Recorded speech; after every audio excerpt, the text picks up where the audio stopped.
దేవాది దేవుని హృదయపూర్వకమైన వందనములు చెల్లిస్తా ఉన్నాను.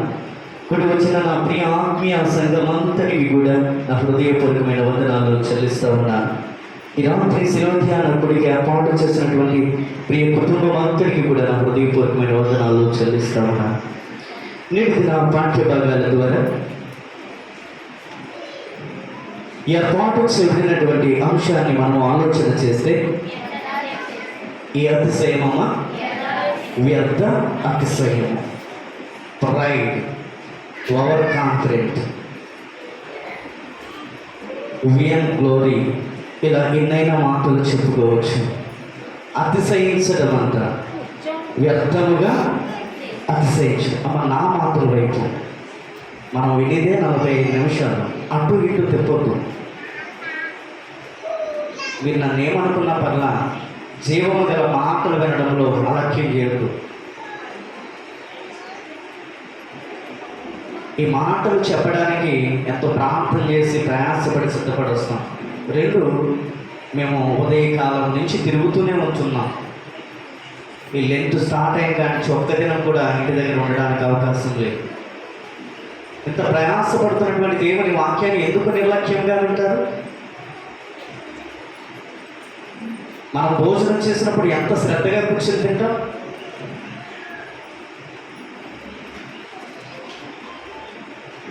వ్యర్థమైనటువంటి అతిశయం, అనవసరంగా కొన్ని విషయాల్లో మనము ఏం చేస్తామో అతిశయిస్తాం. పనికి మాలినటువంటి విషయాలు యందు మనం గొప్పలకు పోతాం, డంబాలకి పోతాం. ఈ లోకములో పనికి రాని వాటిని బట్టి మనం ఏం చేస్తూ ఉన్నామంట? అతిశయించేవారిగా, గర్వించేటువంటి వారిగా, వ్యర్థమైనటువంటి అతిశయాన్ని కలిగి జీవించేటువంటి వారిగా మనము ఉంటాం. ఆలోచన చేస్తే వేటి విషయమై మనం అతిశయిస్తూ ఉన్నామో తెలుసా? చాలామంది ఇతరులకు కీడు చేయడంలో, ఇతరులకు అపకారం చేయడంలో వారు ఆ పనిని చేసి దాన్ని గొప్పగా ఫీల్ అయ్యి ఏం చేస్తారంటే దానిని బట్టి అతిశయిస్తారంట. నా మాట కాదు, కీర్తనకారుడు ఎవరు తీయొద్దు, 52వ కీర్తనలు అంటున్నాడు. కీర్తనకారుడు 52వ కీర్తన మొదటి చరణంలో అంటున్నాడు, ఇతరులకు కీడు చేయడంలో చాలా మంది గొప్పగా ఫీల్ అవుతారంట. ఇతరులకు ఉపకారం చేయడాన్ని బట్టి కాదు, ఇతరులకు ఏం చేయడాన్ని బట్టి అంట? కీడు. ఎవరికైతే కీడు చేయాలో, అపకారం చేయాలో చేసి దాన్ని బట్టి నేను కాబట్టి వాళ్ళకి చేశాను అని ఏం చేస్తారంట? అతిశయించే వారిగా ఉన్నారు. రెండు, కొందరు ఘనతను బట్టి, చాలా మంది గొప్పతనాన్ని బట్టి కొంతమంది అతిశయిస్తారంట. దేన్ని బట్టి అంట? ఘనతను బట్టి అతిశయించేవారు అనేక మంది కనబడుతూ ఉన్నారు. శాస్త్రులు పరిచయమైనటువంటి వారు సంత విధుల్లో కూడా వారు ఏం కోరుకునేవారు తెలుసా? వందనాలు కోరుకునేవారంట. ఎక్కడంట? సంత విధుల్లో కూడా ఘనతను కోరుకునేవారంట. వారు ఆ ఘనత బట్టి వారు అతిశయించేవారిగా వారు ఉన్నారంట. అంత మాత్రమే కాదు, యూదా రాజైనటువంటి అమస్య ఏం చేశాడో తెలుసా? అతడు తనకు ఒక గొప్ప నగరం కట్టించుకుని ఆ నగరాన్ని బట్టి, అందులో ఉన్నటువంటి ఘనతను బట్టి అతడు అతిశయించాడు. నాకు ఒక నగరం ఉంది, నాకేంటి అనేటువంటి అతిశయం అతనిలో ఉంది. నాకు ఘనత ఉంది, ఘనత కలిగినటువంటి నగరం ఉందని ఘనతను బట్టి అతడు అతిశయించాడు. 2వ రాజుల గ్రంథంలో మనం చూస్తాం, 14వ అధ్యాయంలో. ఎదురుకు వెళ్తాను. ఇక ఆలోచన చేస్తే కొంతమంది దేనిని బట్టి అతిశయిస్తా ఉన్నారు అనేది ఆలోచన చేస్తే, ఐశ్వర్యమును బట్టి అతిశయిస్తా ఉన్నారంట. దేనిని బట్టి? ఆ ఐశ్వర్యం ఇచ్చిన వాడు ఎవరు? దేవుడే. ఆయన ప్రేమించి ఇచ్చినటువంటి ఐశ్వర్యమును బట్టి అతిశయిస్తా ఉన్నారు. కానీ ఇచ్చిన దేవుని బట్టి అతిశయించాలి, కానీ కలిగిన ఐశ్వర్యమును బట్టి మనము అతిశయించకూడదు. నా ప్రాణమా తినుము, తాగుము, సుఖించుము అని తన ప్రాణంతో అతిశయిస్తా ఉన్నాడు. ధనవంతుడు. ప్రభు ఏమంటున్నాడు? వెర్రివాడా, ఈ రాత్రే నీ ప్రాణమును తీసుకుంటానంటున్నాడు. దేవుడు ఎందుకో తెలియదు మనల్ని ప్రేమించి ఇచ్చినటువంటి ఐశ్వర్యము, మన పట్ల ఆయన చూపించినటువంటి కృపను బట్టి వచ్చినటువంటి ఐశ్వర్యాన్ని బట్టి దేవుడిని బట్టి అతిశయించాలి తప్ప ఐశ్వర్యమును బట్టి మనం ఎప్పుడు కూడా అతిశయించకూడదు. మరొకటి, జ్ఞానమును బట్టి అతిశయిస్తూ ఉన్నారంట కొంతమంది. దేవుడు ఇచ్చిన జ్ఞానాన్ని బట్టి దేవుడిని బట్టి అతిశయించాలి, కానీ నాకు జ్ఞానం ఉంది, తెలివి ఉంది, నేను ఎలాగైనా మాట్లాడగలను, నేను మాటగారిని, నేను ఏది చెబితే అదే జరగాలి, అదే నెరవేరాలి అనేటువంటి జ్ఞానాన్ని బట్టి చాలా మంది మాట్లాడుతూ ఉంటారు. కానీ ఆ జ్ఞానమును బట్టి అతిశయించకూడదు. ఆ జ్ఞానం ఇచ్చినటువంటి దేవునిని బట్టి మాత్రమే మనం ఏం చేయాలంట? అతిశయించాలి. సొలొమోనుకి దేవుడు ఎంతో శ్రేష్టమైనటువంటి జ్ఞానాన్ని ఇచ్చాడు, కానీ అట్టి జ్ఞానమును బట్టి అతిశయించిన కారణాన అతడు పడిపోవలసినటువంటి పరిస్థితి వచ్చింది, కూలిపోవలసినటువంటి పరిస్థితి వచ్చింది. కనుక జ్ఞానమును బట్టి మనం ఏం చేయకూడదంట? అతిశయించకూడదు, అతిశయించకూడదు. కొందరు గుర్రాలను బట్టి, కొందరు రథాలను బట్టి ఏం చేస్తారంట? అతిశయిస్తారు. అమ్మ, ఇవన్నీ నా సొంత మాటలు కాదు. 29వ అధ్యాయంలో ఉన్నటువంటి మాటలే నేను రెఫరెన్స్ కూడా చదివిస్తాను. కొందరు గుర్రములను బట్టి, రథాలను బట్టి ఏం చేస్తారంట? అతిశయిస్తారు. వారికి ధనం ఉండకపోవచ్చు, వారికి ఏమి లేకపోయినా ఏముందంటే స్టేటస్ ఉందంట, స్టేటస్ ఉంది. ఆ స్టేటస్ బట్టి, అధికారమును బట్టి ఏం చేసేవారిగా ఉంటారంట? అతిశయించేవారిగా కనబడతా ఉన్నారు. కనుక మనకున్నటువంటి వాటిని బట్టి మనము అతిశయించకూడదు. మరొకటి అంటాడు కదా, మనోభిలాష యందు మనము అతిశయించకూడదు. మనసులో ఏవో కోరికలు ఉంటాయి, వాటిని బట్టి మనము మనసులో ఉన్నటువంటి విస్తారాలను బట్టి మనం ఏం చేయకూడదంట? అతిశయించకూడదు. మరొకటి తెలియజేస్తా ఉన్నాను, చాలా మంది సౌందర్యమును బట్టి, అందమును బట్టి ఏం చేస్తారు? నేను కామత్తే చాలా అందగత్యము, నేను కామత్తే సౌందర్యవంతు రాలుని అని చాలా మంది అతిశయిస్తారు. కానీ ఆ సౌందర్యం ఇచ్చినటువంటి దేవుని బట్టి, ఆ అందం ఇచ్చినటువంటి దేవుని బట్టి అతిశయించాలి తప్ప ఆ అందాన్ని బట్టి మనము అతిశయించకూడదు.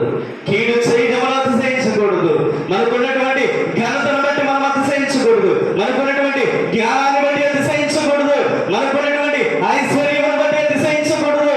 మనకున్నటువంటి స్టేటస్ బట్టి అతిశయించకూడదు. మన మనోభిలాషను బట్టి అతిశయించకూడదు. మనకున్న అంత చందాలను, పేరు ప్రఖ్యాతులను బట్టి, ఈ లోకంలో మనకు కలిగినటువంటి వాటి అన్నిటిని బట్టి, దేనిని బట్టి కూడా మనుషుడు అతిశయించకూడదు. అతిశయించువాడు ప్రభువునందు మాత్రమే అతిశయించాలి తప్ప వ్యర్థమైనటువంటి అతిశయము కలిగిన వాడిగా ఏ మనుష్యుడు కూడా ఉండకూడదు. ఖచ్చితంగా దేవుని వాక్యం తెలియజేస్తాము. అతిశయిస్తే దేని బట్టి అతిశయించాలంట? అతిశయించువాడు ప్రభువును బట్టి అతిశయించాలి. కనుక దేనిని బట్టి మనం అతిశయించేవారిగా ఉన్నాం, వేటిని బట్టి అతిశయించేవారిగా ఉన్నాం? వాటన్నిటిని ఇచ్చిన దేవుని బట్టి అతిశయిస్తా ఉన్నామా? వాటిని బట్టి మనము అతిశయించేవారిగా ఉన్నామా? ఆలోచన చేద్దాం. నేను పాత నిబంధన పాఠ్య భాగాన్ని మనం ఆలోచన చేస్తే కనుక ఇది మెస్సియా యొక్క సేవకుని గీతముగా మనం చూడొచ్చు. ఆ 50వ అధ్యాయము సేవకుని యొక్క గీతం. మెస్సియా శ్రమ సేవకుడిగా రాబోతా ఉన్నాడు. క్రీస్తు తండ్రి చిత్తాన్ని నెరవేర్చబోతున్నాడు. తండ్రి మాటకు విధేయుడిగా జీవించబోతున్నాడు అనేటువంటి ప్రవచనం అది. ఆ ప్రవచనము ప్రభువారు 750 సంవత్సరాలకు ముందు రాయబడినటువంటి ఆ శ్రమ సేవకుని యొక్క ఆ ప్రవచనాన్ని ప్రభువారు వచ్చి అక్షరాల నెరవేర్చారు. ఆయన దేవుని కుమారుడని అతిశయించలేదు. నేను దేవుని దగ్గర నుంచి వచ్చానని ఆయన ఏమాత్రము కూడా అతిశయించలేదు.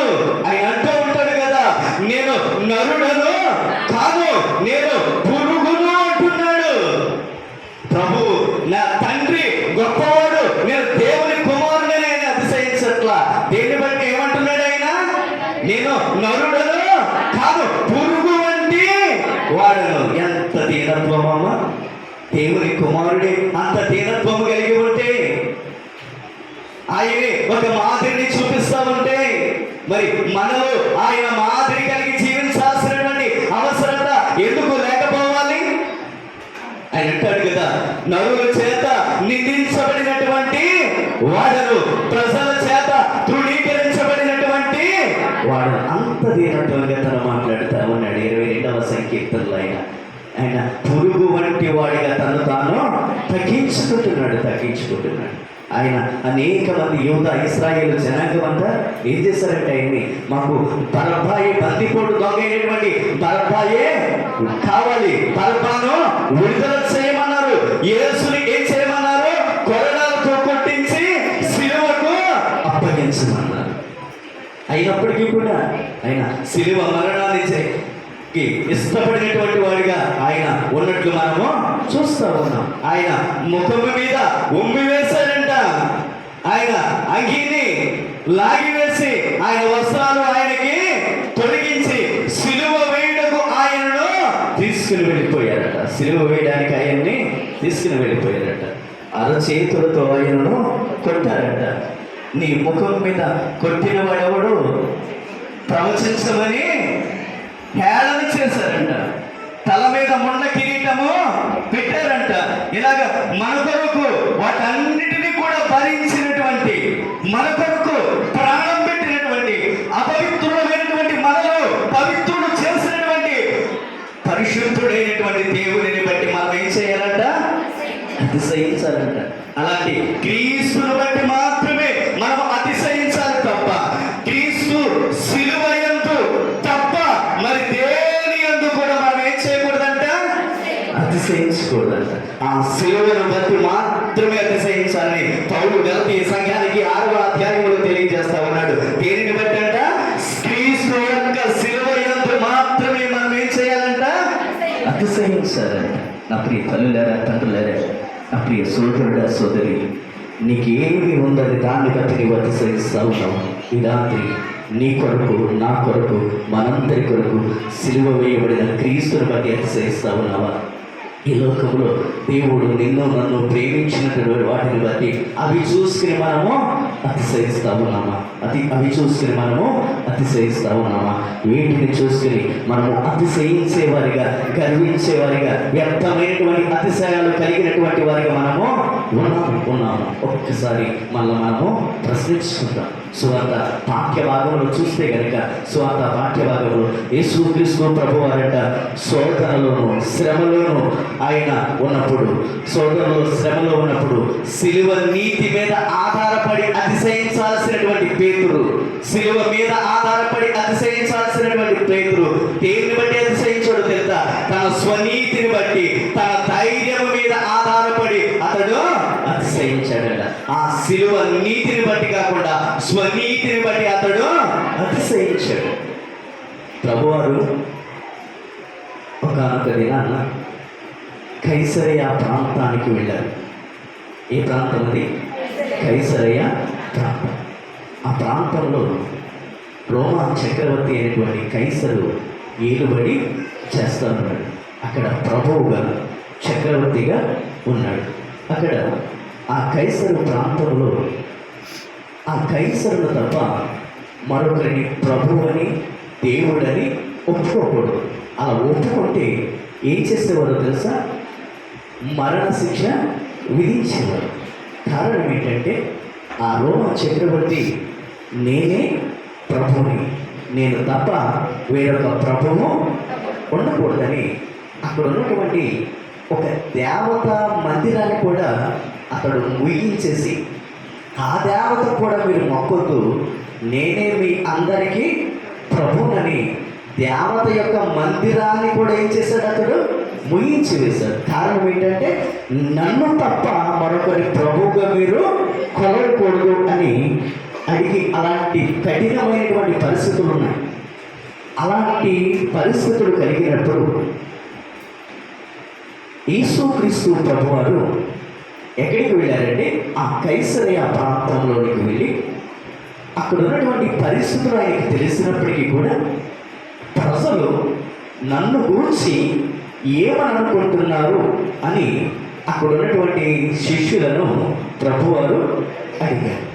అక్కడ అడిగినప్పుడు కొందరు అంటారు, నేను గూర్చి కొంతమంది బాప్తీసమిచ్చి యోహాను వచ్చాడు అనుకుంటున్నారు, కొందరు ఏలియా వచ్చాడు అనుకుంటున్నారు, కొందరు ఇర్మియా వచ్చాడు అనుకుంటున్నారు, కొందరు ఏమంటున్నారు ప్రవక్తలలో ఒకడని చెప్పుకుంటున్నారు. ఇలాగా నిన్ను గూర్చి వారందరూ ఒక్కొక్క రకంగా చెప్పుకుంటున్నారు.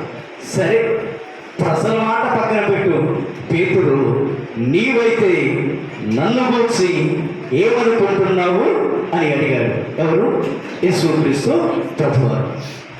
అక్కడ పేతురు ఏమని సమాధానం చెప్పాడు అనేది ఆలోచన చేస్తే, నీవు సజీవుడైన దేవుని కుమారుడు అని ప్రభు అని తన నోటితో అక్కడ ఒప్పుకుంటున్నాడు. సజీవుడమైనటువంటి దేవుని కుమారుడు, మనుషు కుమారుడు కాదు. ఎవరి కుమారుడంట? దేవుని కుమారుడు, ప్రభువు, దేవుడుగా ఎక్కడ ఒప్పుకుంటున్నాడు? ఆ కైసరయ్య ప్రాంతంలో ఒప్పుకుంటున్నాడు. అక్కడ ఒప్పుకుంటే కనుక అతనికి ఏమి విధించబడుతూ ఉంది? ఎవరి ద్వారా? రోమా చక్రవర్తి ద్వారా మరణ శిక్ష విధించబడుతుంది. అయినప్పటికీ ఆ రోమా చక్రవర్తి యొక్క శిక్షను కూడా అతడు వచ్చేటువంటి శిక్షను కూడా పక్కన పెట్టి, నీవు మాత్రమే ప్రభువు, నీవు మాత్రమే దేవుని కుమారుడు అని ఒక గొప్ప ఒప్పుకోలు ఎవరు ఒప్పుకున్నారు? కదా పేతురు ఒప్పుకున్నాడు. వారందరూ కదయ్యా నీవు అక్కడవే దేవుడు, ఒక్క మాటతో చెప్పాడు. చంపేస్తే చంపేస్తారు, నీవే దేవుడు అని ఒప్పుకున్నాడు.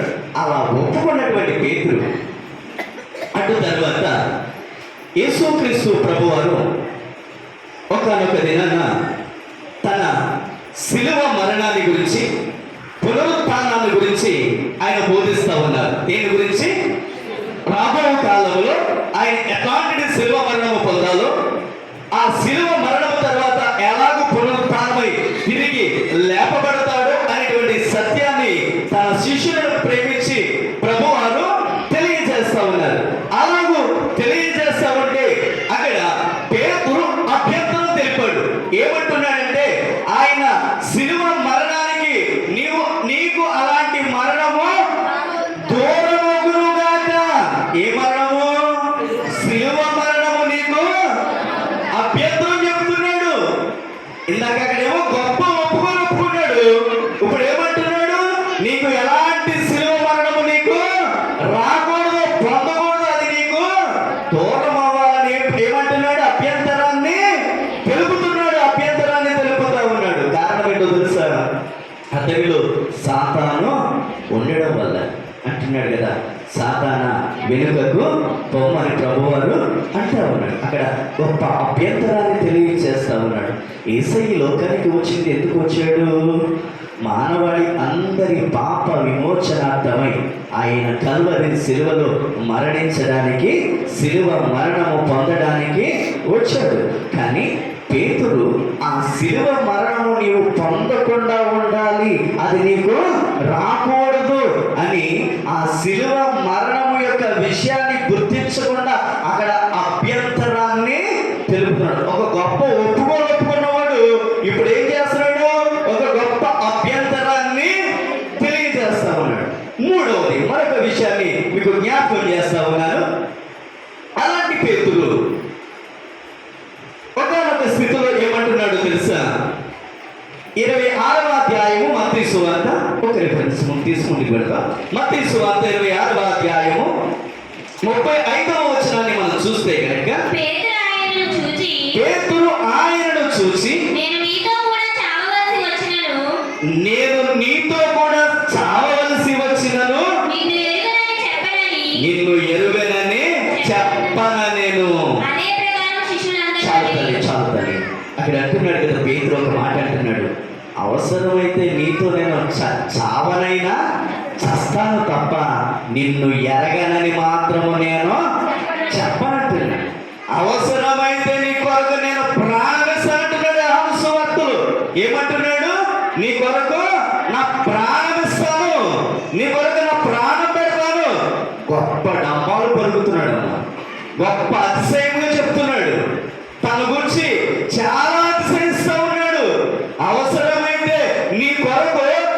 చేస్తానంటున్నాడు? ప్రాణమైనా ఇస్తాను తప్ప నిన్ను మాత్రము నేను ఎరుగనని. ఇది గొప్ప అతిశయం, మామూలు అతిశయం కాదు, చాలా గొప్ప అతిశయం. గొప్ప ఒప్పుకోలు అతనిలో కనబడుతుంది, గొప్ప అభ్యంతరం అతనిలో కనబడుతూ ఉంది, గొప్ప అతిశయము కూడా అతనిలో కనబడుతుంది. అలాగా నీ కొరకు ప్రాణమిస్తాను తప్ప నిన్ను మాత్రము నేను ఎరగనని చెప్పనన్నటువంటి వాడు ఏం చేశాడు చూద్దాము. యోహాను సువార్త 18వ అధ్యాయము, యోహాను సువార్త 18వ అధ్యాయము 17వ వచనాన్ని ఒకసారి చూద్దాం.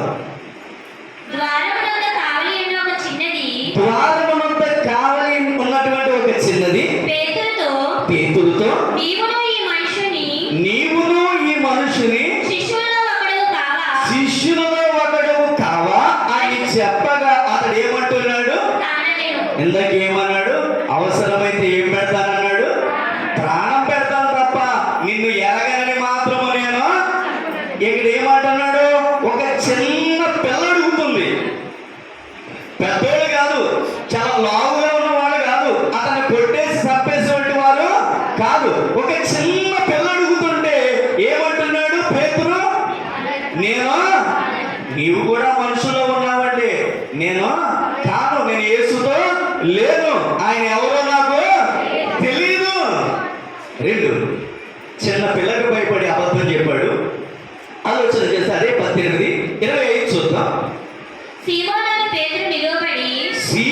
పేతురు నిలవబడి ఎక్కడంట చలి కాచుకొని చుండగా వారు అతనిని చూచి నీవును ఒకడు కావా అని చెప్పగా అతడు నేను కాను, నేను ఎరుగను అంటున్నాడు.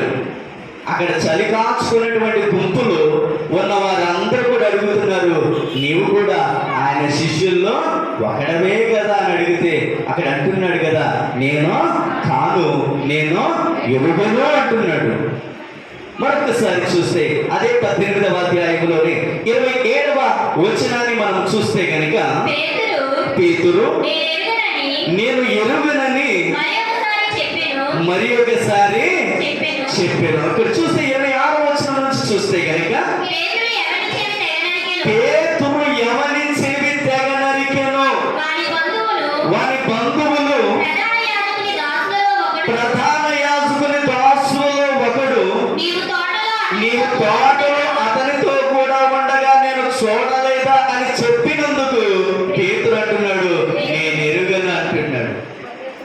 రాత్రి అనుకుంటా తెలియజేశాను. పేతురు ఏం చేశాడు? చెవి తగిన ఇక్కడ ఎవరిది? మలుపుది. ఆ మలుపు యొక్క బంధువులంట అక్కడ ఉన్నారంట.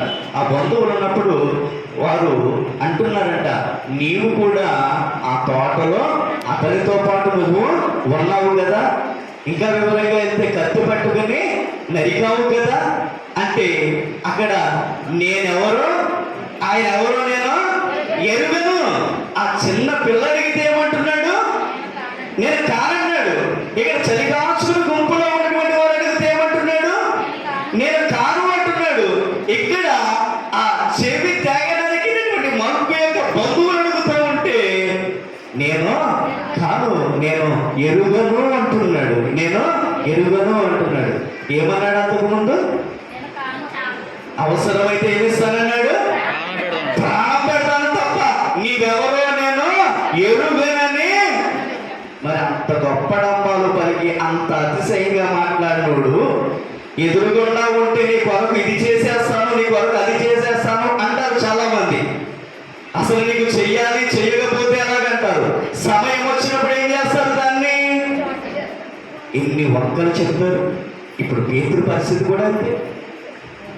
ఏమన్నాడు ఎదురుగుండా? ప్రభువా నీ కొరకు నేను